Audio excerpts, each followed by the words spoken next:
익명조합은 한쪽이 돈을 내고 한쪽이 일을 해. 그런 걸 익명조합이라고 해. 그래서 보면 그 한쪽이 만약에 돈만 얘기하는 거 아니야. 돈이나 물건 같은 걸 출자하면 한쪽은 영업을 하는 거야. 그래서 이걸 나중에 이익이 창출되면 나누는 거야. 쉽게 얘기하면 결론은 그래. 그래서 뭐 겉으로 봤을 때는 혼자서 사업하는 것 같은데 결론적으로 출자한 사람이 따로 있으니까 둘이 같이 사업을 하는 거지. 그래서 이거는 뭐 바지 사장 이런 형태하고 약간 다른 거지. 이건 이익을 나누는 거야. 이익을 예를 들어서 한쪽이 둘 다 출자를 한 게 아니고 한쪽이 출자를 해서 한쪽은 경영만 하고 이유를 나누는 거야. 결론적으로. 형태가 여러 개가 있거든. 예를 둘이 출자해서 한 놈만 익명조합 아닌 경우에 예를 들어서 둘이 출자해가지고 한 놈이 경영을 하는 이런 형태도 있을 수 있는데 여기서 그 익명조합은 한쪽이 익명조합원이 돈이나 물건을 출자하고 한쪽이 그 출자를 이용해서 그 조합원의 이름 사용하지 않고 지 이름만 써가지고 영업을 하는 거야. 그래서 예를 좀 들어보면 쉬운 예를 좀 들어보면 어떤 사람이 카페를 한다고 했을 때 A라는 사람이 카페를 하고 B라는 사람은 그냥 돈만 투자한 거야. 1,000만원, 2,000만원, 1억이다 투자해가지고 내가 너에게 투자를 할게 하고 그 투자를 받은 사람이 그냥 하는 거야. 그래서 사업을 운영하고 그래서 카페 간판이나 뭐 사업자 등록증 이런 거에 출자한 사람 이름은 전혀 들어가지 않고 어떻게 된 거야? 그 사업하는 사람 이름만 들어가는 거야. 잘 생각해보면 조합이라는 건 사람이 모이는 걸 조합이라고 하거든. 익명조합이래. 한쪽 출자한 사람의 이름을 밝히지 않는데 그래서 익명조합 아니냐? 오케이. 겉으로 봤을 때는 한 사람이 사업하는 거야. 그런데 원래는 두 사람이라고 봐야지. 근데 겉으로 봤을 때는 한 사람이 하는 거야. 한 사람 이름은 밝히지 않는다고 해서 뭐 익명조합이라고 해. 그래서 익명조합은 비율은 뭐 이 배당 비율은 자기들이 정하는 거지. 어떻게 할지는 계약상. 잠시만. 그럼 책에 한번 볼까? 책에 뭐라고 나와 있냐? 책이 되게 어렵게 나와 있을 것 같은데. 책에서 보면 익명조합은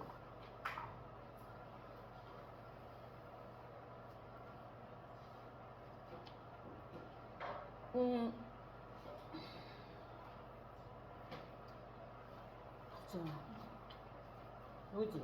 익명조합 같은 경우 익명조합이랑 당사자 일반이 익명조합원이래. 그러니까 당사자 일반이라는 건 뭐냐면 돈을 출자한 사람의 이름은 제시하지 않는다는 거야. 사업의 어떠한 형태로도 다른 사람, 제3자에게 보여지지 않는다는. 물론 그 경영하는 사람이랑 그 출자한 사람 사이에 계약서를 쓸 때는 이름이 나올 수도 있겠지. 근데 이제 그 제3자 입장에서 봤을 때 그 회사를 치면 전혀 이름이 안 나오는 거야. 이게 익명이지.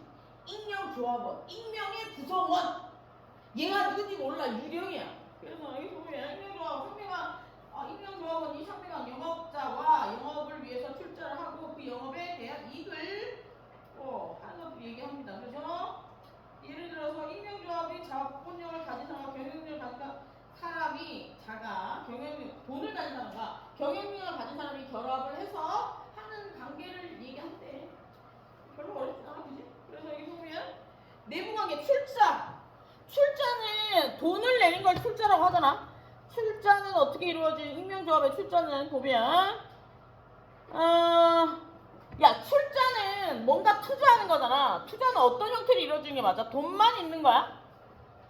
돈만 있는 건 아니고 여기서 보는 것처럼 돈을 낼 수도 있고 예를 들어서 뭐 금전을 낼 수도 있고 물건을 투자할 수도 있고 권리를 투자할 수도 있어. 권리를 투자한다는 얘기가 뭐냐면 무슨 뭐 내가 나만이 자격증 이런 거 얘기하는 거 아니야? 그런 것들도 할 수 있다는 거죠. 그래서 출자 같은 경우에는 여기서 보는 것처럼 익명조합원은 영업을 위해서 조합원은 영업을 위한 출자를 해야 되는. 출자는 금전 기타 재산으로 한정해야 돼. 노무 신용 출자는 할 수 없고 노무 신용 출자 노무나 신용 출자.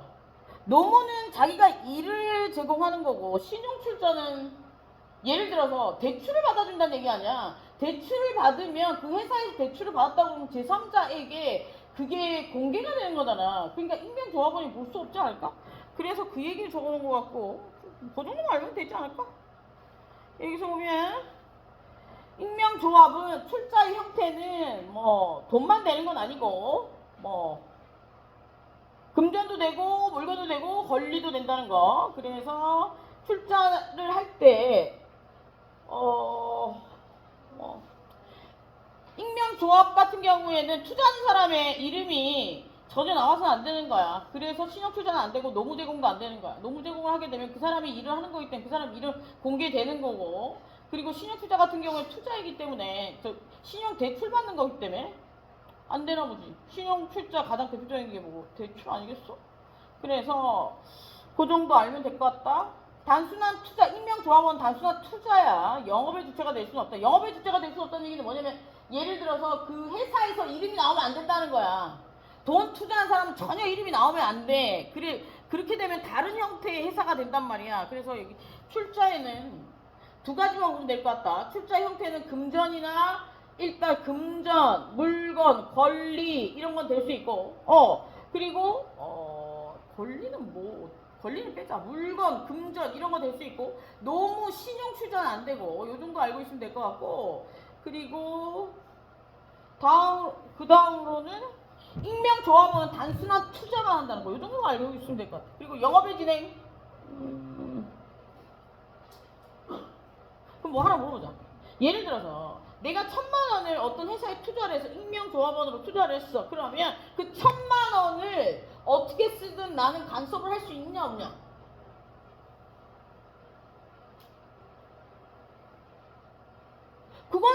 그건 간섭할 수 없는 거지. 내가 출자한 거니까. 물론 이 출자 관계에서는 그 신의 성실이 있어요. 신의 성실은 뭐야? 그 상대방의 이익을 위해서 노력해야 되는 건 있을 수 있지만 그건 다른 소송이야.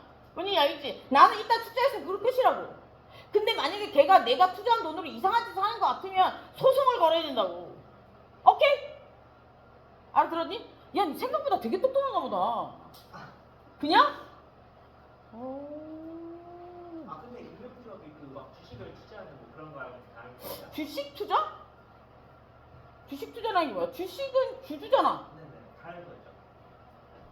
다른 형태지. 주식을 투자한 건 주주잖아. 네네. 주식회사에서 주주고, 이거 익명조합은 조합이라는 것 자체가 사람들이 모이는 걸 조합이라 하거든. 근데 익명으로 된 뭔 구성원이 있다는 게 익명조합이잖아. 그러니까 그러니까 이게 익명이라는 거, 이름이 밝혀지지 않는다는 건 대외적으로 이름이 밝혀지지 않는 거거든. 그게 알겠지? 내부 사람들은 그 사람이 투자했다는 거 알아. 근데 외부적으로는 보이지 않는 거지. 돈만 그냥 투자하는 사람을 얘기해. 그래서 영업의 진행은 여러분 자기 마음대로 하면 됩니다. 근데 이제 거기 영업의 진행에서 자기 명의로, 그러니까 영업자는 여기서 영업의 진행은 영업자는 출자한 조합원의 이름이 아니고 자신의 이름으로 영업을 진행해야 되고, 익명조합원 출자한 사람은 전혀 간섭할 수 없어요. 그러니까 쉽게 이야기하면 출자 따로 경영 따로야. 근데 만약에 출자한 사람이 봤을 때 걔가 돈을 함부로 쓴 것 같아. 그럼 뭘로 넣으면 돼? 배임, 횡령 이런 걸로 넣으면 돼. 그 소송, 다른 소송이랑 형사소송을 하는 거야. 오케이? 그러니까 이게 참 그렇다. 그래서 어떤 사람이 커피숍을 운영하려고 했을 때 운영한다면, 내가 예를 들어 내가 어떤 사람 투자를 했어. 커피숍을 하고 돈을 줬어. 그러면 직원을 뽑아. 직원 뽑는 거 내가 만약 익명조합원이면 커피숍에서 직원 뽑는 거 나 간섭할 수 있냐 없냐? 못해. 난 돈만 투자한 거잖아. 운영에는 관여하면 안 된다고. 예를 들어서 경영에는 인적 구성도 있지만 물적 구성, 인적 구성이 있잖아. 인적 구성은 사람을 뽑는 것도 들어가는 거잖아. 그러니까 내가 참여할 수 없는 거 전혀 안 된다 이렇게 생각하면 돼. 그래서 여기서 보면 영업의 집행은, 익명조합은 외부적으로 영업의 단독기업으로, 영업자의 단독기업이라는 얘기 뭐야? 내 이름 하나 가지고 가는 거야. 그래서 영업자만이 영업을 진행할 수 있도록 진행할 권한을 가지고 있다라고 돼 있어. 그래서 물적인 행위, 인적인 행위, 그러니까 물적 구성, 인적 구성 다 영업자만 뭔가 할 수 있다는 거야. 인적 구성을 뽑을 때도, 물적 자원을 쓸 때도 영업자만 할 수 있지, 익명조합원, 출자원은 절대로 못 한다는 얘기야. 그지? 쉽지? 야, 쉽다 해. 내가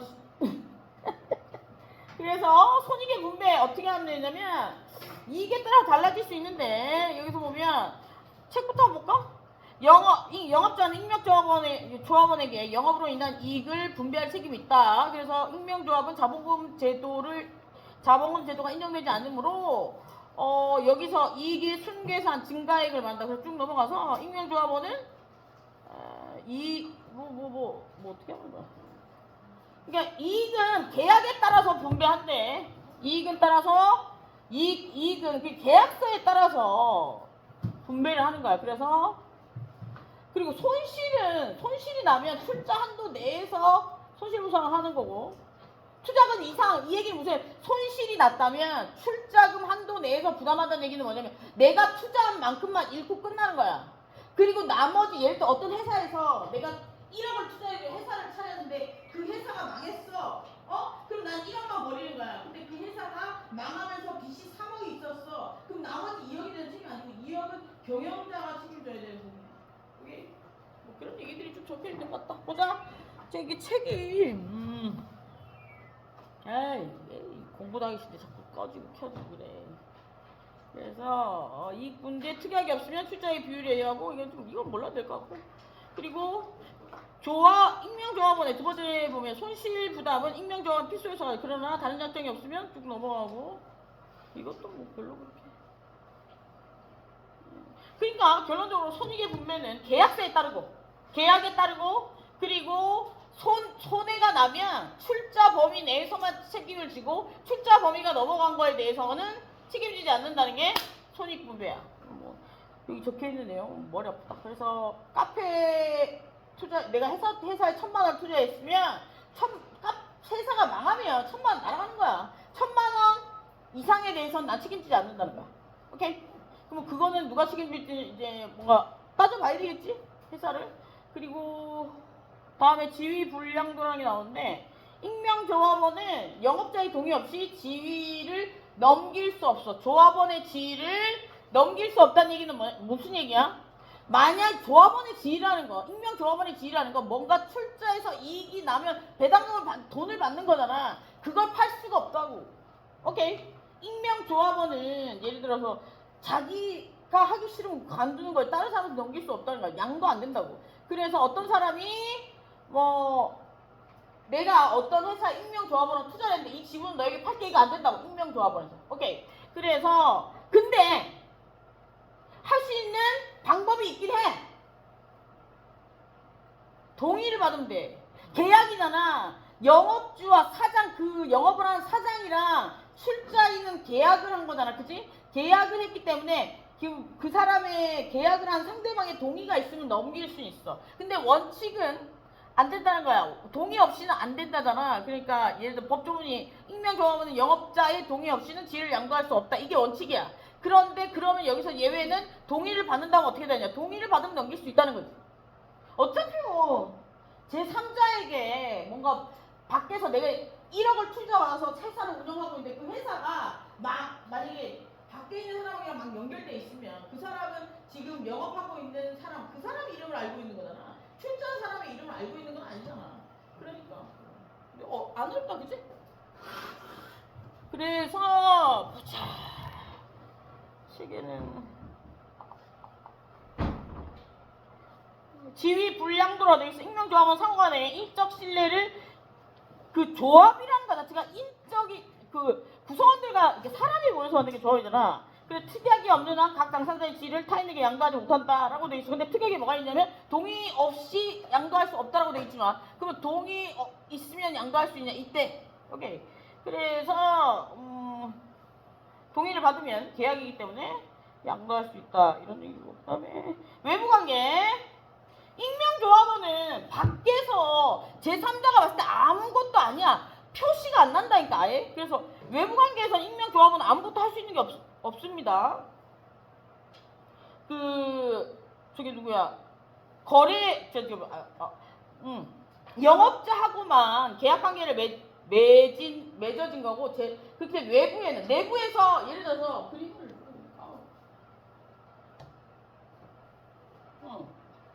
뭐야?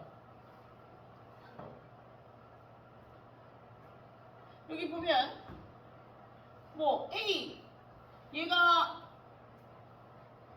출자, 얘가 B가 영업 하면 밖에서 봤을 땐 얘밖에 안 보인다고.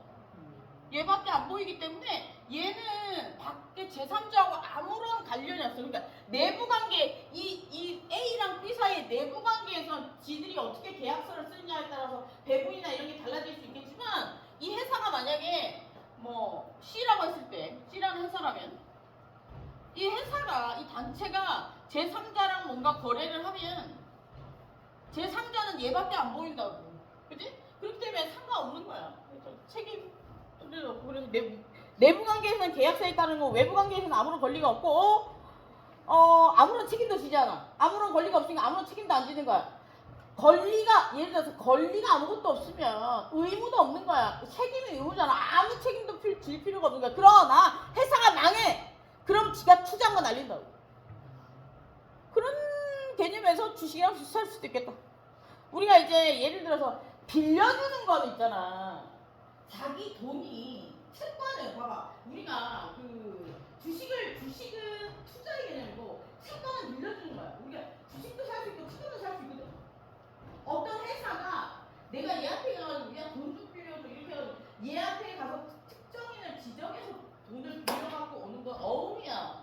근데 내가 예를 들어서 지금 회사가 어려워 돈이 필요해. 주식처럼 1.1억만큼 채권을 발행하는 거야. 이게 회사가 잘 되면 나중에 이거 갚겠다고 하고 돈을 빌린 건 똑같은 거야. 근데 이 채권은 회사가 망해도 날아가지 않아. 원금 부담이 있는데 주식은 투자잖아. 이 회사가 잘 되니까. 그러니까 회사가 망하면 나가는 거야. 종이 조각이 되는 거야. 그러면 회사가 좀 이렇게 뭐라고 얘기했나 부자가 됐어. 그러면 채권은 그냥 그대로고 주식은 돈을 버는 거야. 이런 개념이야. 이해되니? 그러니까 이제 특정인에게 발행하는 건 어음이고 불특정 다수에게 내가 돈이 필요하니까 좀 빌려줘라고 해서 뿌리는 건 채권이야. 그렇게 생각하면 돼. 쉽게 생각하면 이게 채권을 살 수도 있거든. 자녀들한테 채권을 사주는 사람도 있어. 왜냐면 채권은 원금이 보장이 되잖아. 근데 주식은 예를 들어 채권을 내가 어떤 회사에 채권을 샀어. 채권을 사면 내가 돈을 받을 수 있는 권리를 준 거잖아. 내가 돈을 빌려주고. 근데 예를 들어 주식은 그 회사가 잘 되길 바라며 투자하는 거잖아. 나랑 끝이야. 그래? 주식 좋아. 주식 뭐 하면 좋긴 한데. 모르겠다. 나도 잘 못하니까. 주식은 얘들아 공부가 필요해. 일반인이 할 수 있는 분야가 아니야. 니 이발했네? 머리 잘랐는데? 그래? 그래서 뭐 그런 얘기들이 나옵니다. 외부 관계는 보면 별거 없지? 외부 관계는 예를 들어 보면 외부 관계라는 게 만약에 그렇지. 외부 관계는 뭐 밖에서 사고가 나는 것도 마찬가지야. 기업을 운영하다 보면 기업이든 조그마한 구멍가게를 운영하다 보면 뭐가 생겨? 저렇게 생길 수 있잖아. 뭐라 그러냐? 사고가 날 수 있잖아. 그 사고에 대해서는 B만 책임지는 거야.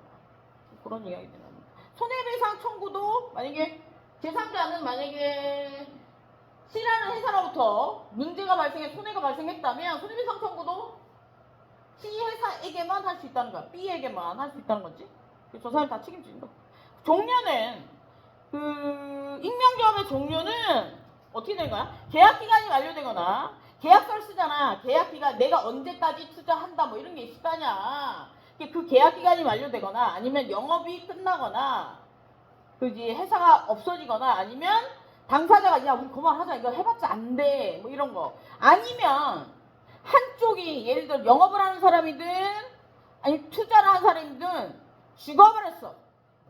끝나는 거야. 그리고 파산했어. 끝나는 거야. 오케이? 파산이나 사망 뭐 그럴 경우에 끝날 수 있습니다.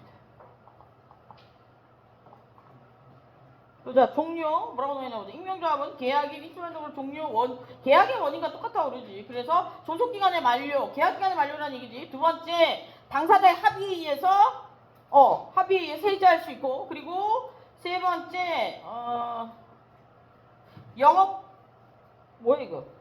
6개월 전에 존속기간을 정하지 않은 어느 한쪽이 존속기간 영업이 종료했을 때 해지할 수 있고, 또 뭐 마지막에 여기 세 번째 여기 있네. 영업의 폐지나 양도 이런 것들이 일어났을 때, 영업이 끝났을 때. 네 번째가 안 나와 있네. 네 번째 없어.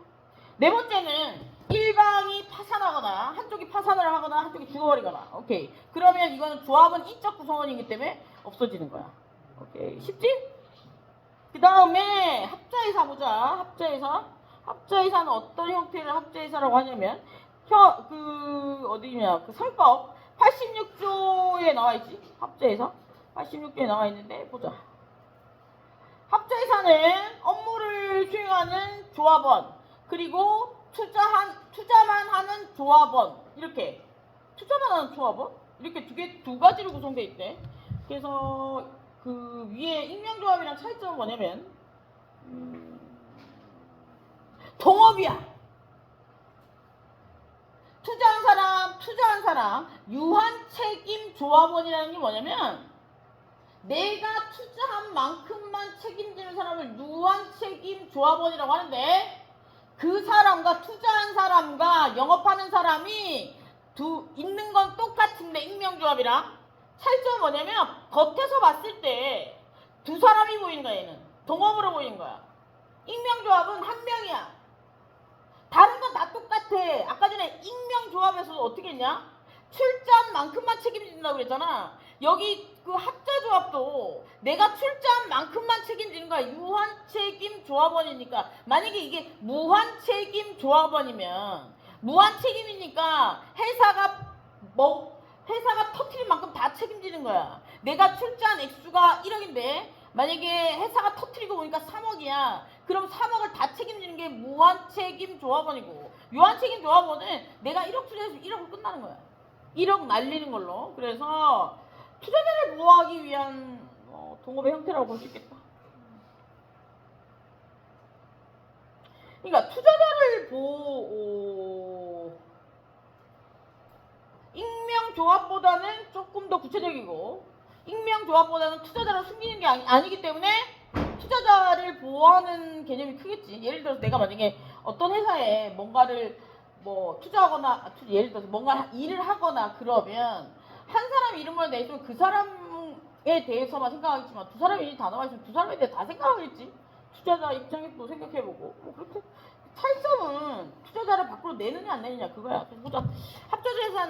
합자조합은 조합 업무 집행자라서 조합의 채무에 대해서 무한 책임을 지는 조합원과 출자 가액을 한데 유한 책임을 지는 공동사업경영의 계약을 말하는데, 니는 내부적으로 잠시만. 무한 책임사업도 이거 들어간다고?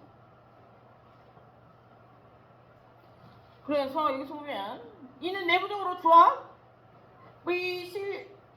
뭐야 이거 상권개정으로 도입되는 합자회사는 일부 유한책 이게 맞네. 여기부터 괜히 앞부분이 헷갈려요. 합자회사는 그 구성원의 일부가 유한책임을 인정한다는 점에서 넘어가고, 쉽게 이야기하면 투자한 사람 바이 익명조합은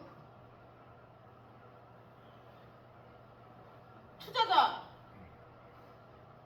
플러스 영업하는 사람, 두 사람이 이렇게 있는데 얘는 내 외부에 노출 안 되는 거야. 무슨 알겠지? 그래서 얘는 단독기업이야. 누구의 단독기업이야? 영업자. 얘는 A라고 하면 A의 단독기업이라고.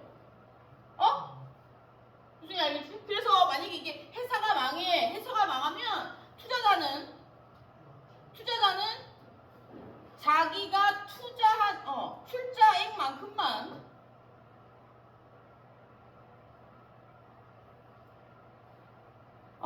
출자할 만큼만 책임진대.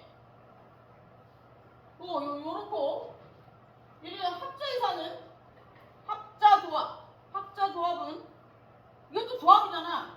투자자가 있고 경영자가 있는데 경영자가 있는데 얘를 A라고 했을 때 회사의 형태가 둘 다 노출되는 거야. 얘를 B라고 했을 때 A, B 둘 다 노출. 그러면 얘는 공동기업이잖아. 공동. 그래서 얘는 뭐라 그래? 동업. 동업이야. 그리고 얘는 똑같은 게 뭐냐면 이건 똑같아. 투자자는 자기가 투자한 만큼만 책임진대. 그걸 우리는 다른 말로 유한 책임. 조합원. 라고 한대. 오케이. 이거야. 뭐 이거 말고 좀 너무 길게 나와 있는데 고액입니다. 그리고 이거 이해됐지? 조합의 설립은 합자 조합을 설립하려면 조합을 이루겠다는 계약서를 써야 되겠지. 투자자랑 경영자 사이에 그걸 뭐라고 하냐? 계약서를 써. 계약서를 쓰고 이거는 법인 등기해야 되냐? 법인 등기는 안 해도 돼. 법인 등기는 다른 문제야. 뭔 얘기인지 알겠지? 법인 등기는 안 해도 되고. 그래서 여기서 조합 위에 거랑 똑같이 합자 조합이 설립되기 위해서는 조합 계약서를 써야 돼. 조합 계약서의 내용에는 들어갈 수 있는 게 투자금은 얼만큼 하고 이익 배당은 어떻게 하고 이런 것들 적지 않겠니? 그런 것들 적겠지. 그래서 예를 들어서 만약의 경우에 스타트업을 만든다고 했을 때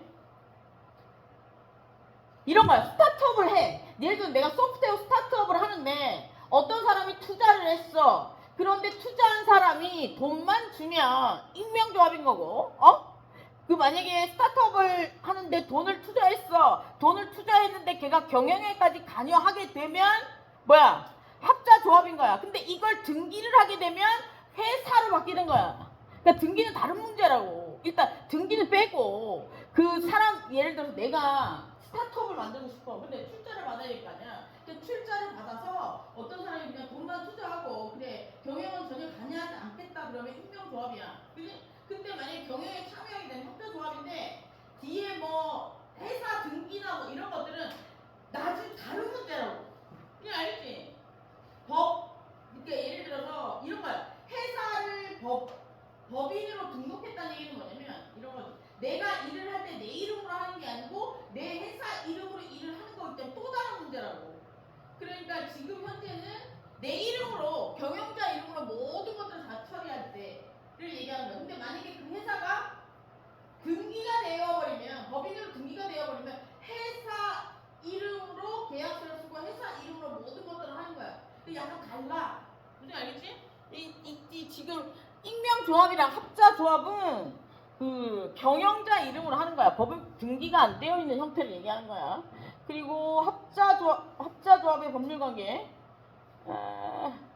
그러면 업무집행조합원, 합자조합 같은 경우는 업무집행조합원, 합자조합에서 업무집행조합원 누구야? 경영인. 그래서 조합의 업무를 진행하고 조합을 대표하는 게 업무집행조합원이야. 그래서 얘는 유한 책임이냐 무한 책임이야? 그렇지. 개똑똑한데? 그러면 업무집행조합원 말고 투자를 한 조합원은 유한 책임이야 무한 책임이야? 그렇지. 유한 책임이지. 그러니까 예를 들어서 회사가 망하면 내가 스타트업을 하다가 회사가 망하면 예를 들어서 투자한 애는 투자한 액수만큼만 뱉어내면 되는 거고 손해보면 되는 거고 예를 들어서 내 이름으로 스타트업을 했잖아. 그래서 막 빚을 깔렸잖아. 그러면 거기서 내가 다 변제해야 된다는 거야. 물론 내가 만약에 변제할 능력이 없어 파산했어. 그럼 어쩔 수 없는 거지만 변제할 능력이 없으면 변제를 해야 된다는 거야. 그래서 조합은 무한 책임을 진대. 조합의 채무. 업무집행조합원은 무한 책임을 집니다. 그래서 상법에 나와 있는 규정이고 그러니까 이 얘기지. 스타트업 사장은 스타트업 망하면 내 아파트 팔아야 된다고. 내가 아니 회사를 하나 차렸어. 얘한테 1억을 출자해서 회사를 차렸는데 회사가 망했어. 그럼 얘 1억 날라가고 만약에 빚이 3억이었다면 내 아파트 팔아서 3억, 2억 변제해 줘야 된다는 거야. 그런데 만약에 내가 돈이 아예 없어. 파산했어. 그럼 못 받는 거야. 어쩔 수 없는 거야. 파산했는데 뭔 수로 받냐? 나중에 받냐? 야, 파산 선고하면 그냥 끝나는 거야. 자기가 가진 범위는 그냥 갖고 끝나는 거야. 그래서 모든 신용 제한이나 이런 것들을 제한하는 거지. 몇 년? 한 10년? 카드도 못 만들고 통장도 못 만들고 그래. 몰랐냐? 내 친구 중에 파산하는 애 있거든. 카드가 없어. 좀 안 됐긴 하대. 40대에 파산하면 진짜 개더러. 니들 돈이 늘 있을 거 아니야? 내가 예전에 어렸을 때 10,000원이 안 돼서 통장에서 돈을 못 뽑았던 적 있다. 아니 이게 10,000원, 이게 캐시에서 돈을 뽑으려면 10,000원이 돼야 뽑잖아. ATM기 10,000원이 돼야 뽑는데 이게 10,000원이 안 되는 거야. 이거 못 뽑는 거지. 그래서 친구가 저한테 약속을 취소해. 그런 적도 있었다. 그래, 그런 가정들이 막 겪어지면서 사람의 건방짐이 사라지는 거야. 나는 세상에서 내가 제일 잘났고, 내가 머리가 좋은 편이라서 제일 잘났고, 제일 똑똑하고, 나랑 같이 있는 친구들은 내가 뭔가를 하기 위한 구성원이라고 생각하는 그런 건방지고 아주 못된 아이였거든. 야, 부산에서 인성을 하려면 공부 잘해야 돼. 뭐 부모님이 애가 인성도 바르고 공부도 잘하고 뭐 이래 얼마나 더럽겠냐. 남자애들 집간 놈이 나를 어떻게 보나 이거였거든. 근데 자꾸 인생이 치다 보니까 인간은 동등하다. 뭐 공부를 잘하는 건 그냥 잘 외우고 잘 이해하는 탤런트다. 여기까지 결론이 온 거지. 조금 일찍 왔으면 대성했을 텐데 30대에도 난 세상에 내가 제일 예쁜 줄 알았거든. 얘들 반응이 왜 이렇게 술렁거려? 야! 왜? 너 출석 체크 안 해준다? 그래, 내가 약간 얼굴이 커서 그렇지 귀엽게 생겼잖아. 우리 엄마가 귀엽다던데. 야, 40대 이렇게 맨얼굴 다니기 쉬운 줄 아니? 이제 집에 가서 엄마 얼굴 한번 봐. 왜 갑자기 엄마 얼굴 생각나냐? 니네 엄마는 이쁘게 생겼을 것 같은데? 그치? 너 보니까 이쁘게 생겼을 것 같아. 보자. 그래서 투자한 내 투자 지분을 예를 들어서 뭐 그거 지분 양도는 어떻게 되냐 보자. 잠시만 있어. 업무집행 합작회사 같은 경우에 업무집행 같은 경우에는 업무는 조합 대표가 하는 거고 그 다음에 나오는 게 유한책임 조합원. 만약에 조합원 합자회사 중에 유한책임 조합원이 있다면 예를 들어서 뭐 무한책임 조합원이 있을 수도 있지만 유한책임 조합원이 있다면 유한책임 조합원은 어디까지 책임지냐면 조합의 업무에는 관여하지 않고 출자금 한도 내에서만 한대. 그래서 예를 들어서 내가 1억을 투자했다면 조합에 10억의 빚이 있다면 난 1억만 갚으면 된다는 얘기지. 그리고 이거 지분 양도 되느냐? 아까 전에 아까 익명조합에서 지분 양도 된다 그랬냐 안 된다 그랬냐? 된다 그랬지. 합의하면. 근데 여기 원칙적으로 다른 예를 들어서 이게 막 조합원이 여러 명이라면 한 명이 아닌 여러 번이라면 이거 같은 경우에는 조합원들이 이제 동의를 하면 넘길 수 있대. 그래서 예를 들어서 조합원의 동의가 없으면 다른 조합원의 동의가 없으면 못 한다는 거지. 근데 동의가 있으면 할 수도 있다는 거. 똑같아 내용은. 그래서 이거 차이점은 예를 들어 합자조합은 여기서 무한책임 사원은 누구야? 업무집행조합원 그 영업을 하는 사람은 무한책임 사원이라고 하는 거야. 그래서 여기 보면 고로 형태로 되어 있고 어렵지 않다. 요거 여기 다 어렵다. 그다음에 합자조합 차이점 어떻게 될까? 그래 예를 들어서 익명조합 같은 경우에는 투자자가 공개되니? 등기에? 안 된다는 거고. 그리고 예를 들어서 합자조합 같은 경우에는 등기에 투자자가 공개된다는 거고. 그리고 익명조합 같은 경우에는 그 만약에 투자자가 책임을 어디까지 지냐면 출자한 한도 내에서 책임지는 거고, 합자조합도 마찬가지 출자 한도 내에서 책임지는 거고, 그리고 운영과 관련해서는 영업자가 혼자 책임지는 거고, 예를 들어 합자조합 같은 경우에는 영업에 관여한 모든 사람들이, 그 투자한 사람들 영업에 참여하는 거잖아. 그 사람들 다 책임지는 거고. 그래서 예를 들어서 뭐 스타트업 할 때 이런 거 많이 하지. 그 합자조합 같은 경우에 그게 뭐 스타트업을 예를 들어서 익명조합의 형태로 할 수도 있고 합자조합의 형태로 할 수도 있어. 예시를 뭐 한정적으로 쓸 필요는 없어. 그러니까 정확하게 내용만 알고 있으면 어떤 형태로 할 것인가는, 예를 들어서 이게 차이점 뭐야, 나중에 책임을 누가 지느냐 이거잖아. 그런 것들이 좀 다른 건데. 자, 넘어가서 그 다음에 대리. 야, 대리랑 중개랑 어떻게 다르냐 얘들아? 대리는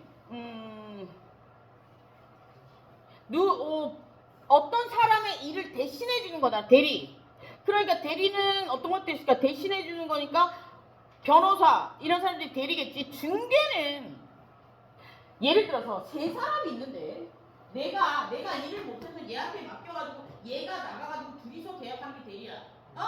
그러면 중개는 뭐냐면 내가 일을 못한데 그래서 어떤 사람한테 맡기잖아. 그럼 얘 둘이 와가지고 계약은 둘이서 하는 거야. 틀리지? 변호사 업무는 대리고, 공인중개사는 중개잖아. 공인중개사는 대리가 아니라고. 만약에 공인중개사가 대리가 되려면 그 계약서를 쓸 때 공인중개사랑 집할 사람 둘만 있어야 되는 거야. 예를 들어서 업무를 하는데 내가 얘한테 일을 맡겼어. 근데 계약서를 쓸 때 실제적으로 얘랑 둘이 앉아가지고 얘 이름으로 쓴다면 그건 대리고, 물론 내가 대리인이라고 밝히겠지만 중개는 뭐냐면 얘 둘을 잡아가지고 와가지고 한 곳에 앉혀놓고 계약하면 그게 중개야. 다르지? 어려운 내용 아니니까. 그래서 보자. 대리상 본인을 위해서 계속적으로 특정 지역에 상행위를 하는 상인을 얘기하는데, 대리인 내 대신 물건을 팔아주는 사람을 대리인이라고 해. 그래서 서비스를 대신 물건이나 서비스를 팔아주는 사람. 그래서 법률상의 근거는 뭐 상법에 나와 87조. 그래서 대리상은 상인으로서 타인에게 타인의 그 권리를 위임받아서 그 상인을 위해서 영업이나 이런 것들 하는 것을 얘기한대. 대리, 중개, 영업을 하는 것들. 그러니까 대리상은 내 물건을 대신해서 팔아달라는 얘기지. 내 물건이야. 내 물건을 대신 걔가 나가서 파는 거야. 중개는 뭐야?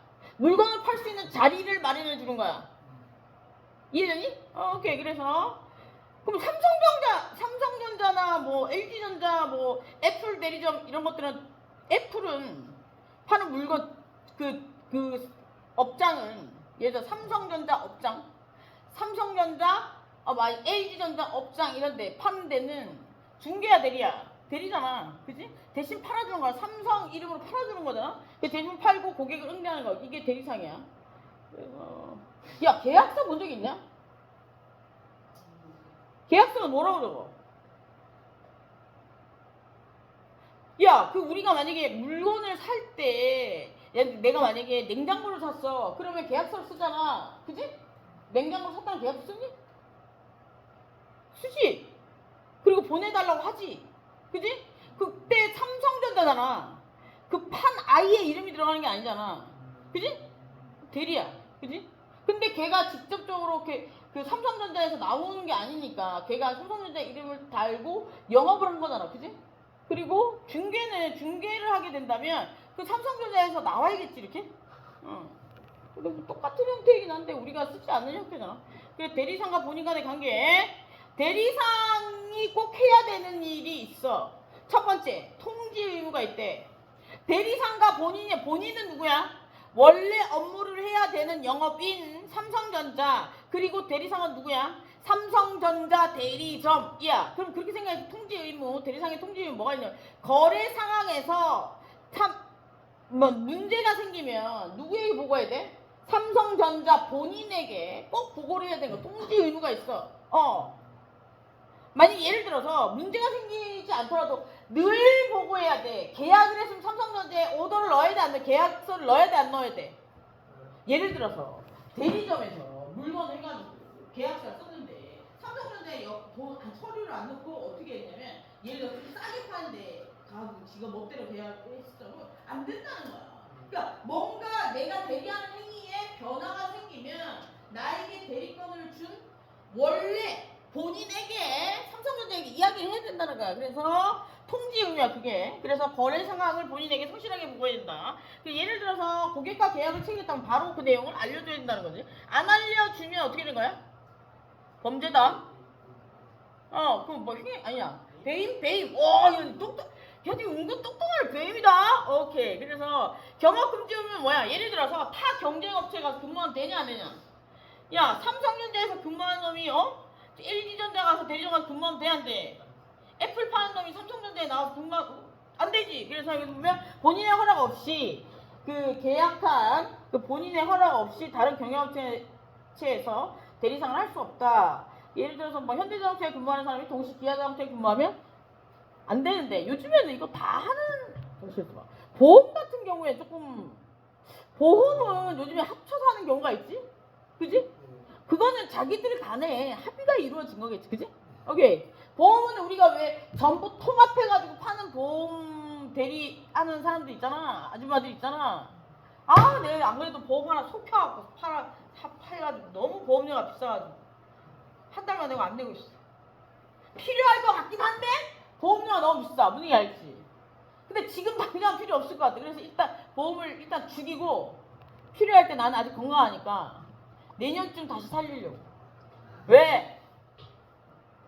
보험료가 뭐 한 12만 13만 원 뭐 이런데 한 푼도 안 돌려준대. 근데 만약에 내가 아프면 그렇겠지만 또 내가 넣을 때부터 좀 부담스러웠었는데 아줌마 뭐 이렇게 여기 아줌마 그 하수에 넘어가가지고 아줌마가 이거는 지금부터 넣어놔야 된다고 막 이렇게 아줌마가 막 얘기해요. 내 진짜 미쳐. 근데 부모님 거랑 같이 썼는데 부모님 거는 이제 연세가 있어서 한 번 죽어버리면 못 넣거든. 근데 부모님 거는 이제 진짜 7, 80대 되면 60대만 넘어가도 넣었다가 만약에 죽잖아? 다시 넣기 힘들어. 40, 50대는 올라도 60대, 70대는 한 번 죽어버리면 못 넣는다고. 네, 그런 겁니다. 그래서 겸업은 안 되고요. 겸업 금지 의무. 그리고 영업비밀 준수 의무. 이건 뭐야? 본인이 영업상 뭔가 알게 되었다면 밖으로 절대로 유출해서는 안 된다는 거야. 상법에 나와 있어. 이 중에 가장 중요한 게 뭐야? 고객 명단이야. 법에 나와 있거든? 물론 고객 명단을 넘기면 안 됐다라고 나와 있진 않지만 영업상의 비밀이잖아. 영업상의 비밀이면 뭐겠어?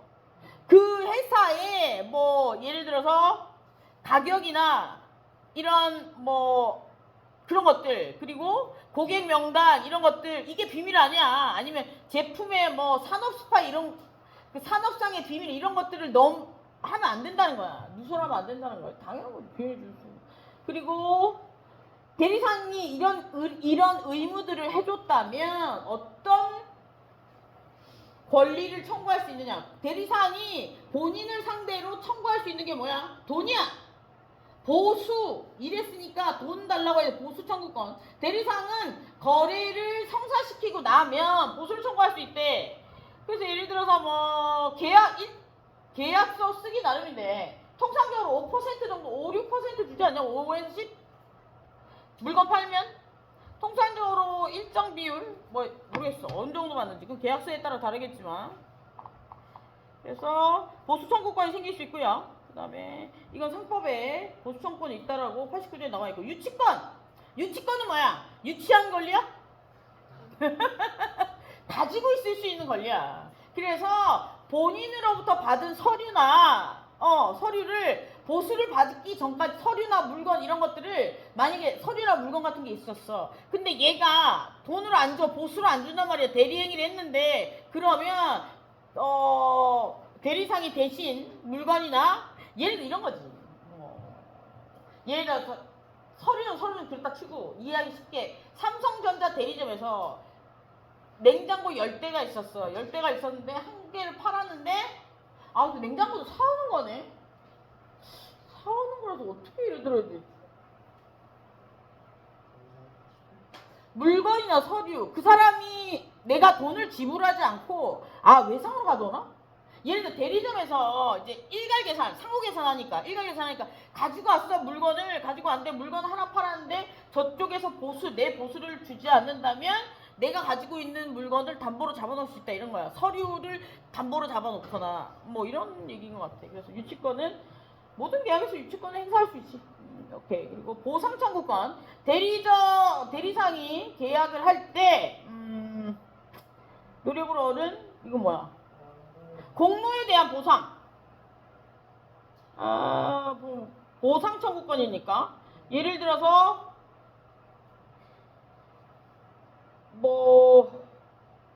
예를 들어서 보상인데 그 어떤 사람이 예를 들어서 보자. 이거 헷갈리네. 보수 청구권, 보상 청구권. 뭐 이렇게 많아? 어디 갔어? 응? 보상 청구권도 있니? 없지? 있어? 있어? 왜 이렇게 많아? 대리사항의 활동으로 본인이 새로운 계약을 획득하거나 영업상의 거래에 현저한 이익을 증가함으로 인해서 금일봉을 주는 거야.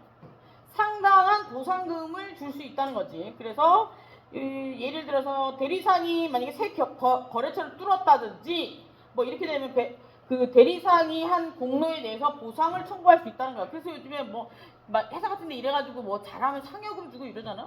근데 뭐 그런 형태인 것 같다. 오케이. 그런 형태이고요. 별로 어려운 것도 그지? 그리고 대리상과 제3자의 관계.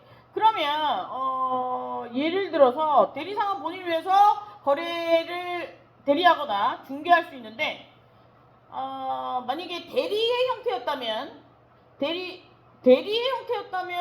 예를 들어서 그 사람도 같이 책임지는 거고 중개의 형태는 어떻게 되는 거야? 중개의 형태는 책임져야 되잖아. 그지? 그래서 대리상은 본인을 위해서 거래를 하는데 대리하거나 중개할 수 있고 그래서 대리상은 원칙적으로 본인을 대신해 체결하는 거고 그 계약의 효과는 누구에게가? 아까 저번에 앞에 위임이랑 대리랑 설명할 때 대리는 예를 들어 계약의 효과 지금 예를 들어 내가 어디 가서 예를 들어서 변호사 수임을 해가지고 계약을 해가지고 일을 처리했어. 그럼 그 이혼 소송에 대한 결과는 본인에게 귀속되고 만약에 그 소송 대리 행위를 하는 과정에서 뭔가 문제가 발생했다면 그건 또 다른 소송으로 배상받아야 된다고 그랬지? 그지? 오케이. 근데 예를 들어 위임은 어떤 형태냐면 내가 만약에 내가 일을 다 못해가지고 누구야? 그 버스 회사를 하는데 버스 회사 직원을 채용하잖아. 그 직원이 나가서 뭔가 다른 뭐 사고를 치게 되면 둘 다에게 책임이 있는 거 아니야, 그지? 그런 형태를 위임이라고 하고 중개는 거래를 할 수 있게 자리를 만들어 주는 거잖아. 그래서 제3자의 관계는 어떻게 되냐? 대리상은 원칙적으로 본인을 대신해서 체결할 수 있고 그리고 그 계약의 효과는 누구에게 간대? 본인에게 간대. 예를 들어 내가 물건 팔고 나면 삼성전자에서 물건을 샀어. 대리상을 통해서 샀는데 물건에 하자가 생겼어. 그러면 그거 누구한테 얘기해? 이게 물건의 효과야. 계약의 효과가 하는 거야. 물건을 쓰다가 이상이 생겨. 그럼 우리는 대리점에 얘기하냐? 대리점에 얘기하지. 대리점에서 삼성전자 얘기해가지고 서비스 받겠구나. 근데 진짜 양아치 같은 대리점은 이렇게 얘기할 거야. 저는 파는 걸로 끝나는 거니까. 직접 서비스 센터에 얘기하세요. 이렇게 얘기하면 원칙이야. 근데 그렇게 얘기하면 다음부터 절대로 물건이 안 팔리겠지. 그래서 그 대리상에서 연락을 해주는 것 뿐이지 그 계약의 결과는 대리상에 이때문에 가는 게 아니야. 오케이. 그래서 여기입니다.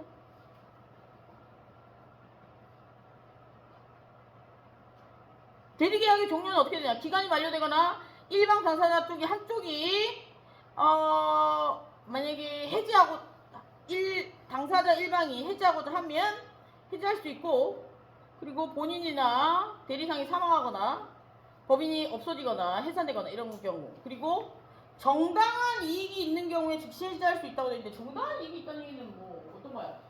대리상이 회사에 누군가의 이익을 본인의 이 대리를 시켰던 그 사람의 이익을 얘기하는 게 아니고 자신의 이익을 위해서 만약에 계약을 하거나 이렇게 하면 해지할 수 있다는 거죠. 항상 비슷한 얘기예요. 그래서 기간이 끝나거나 당사자 일방이 해지를 요구하거나 아니면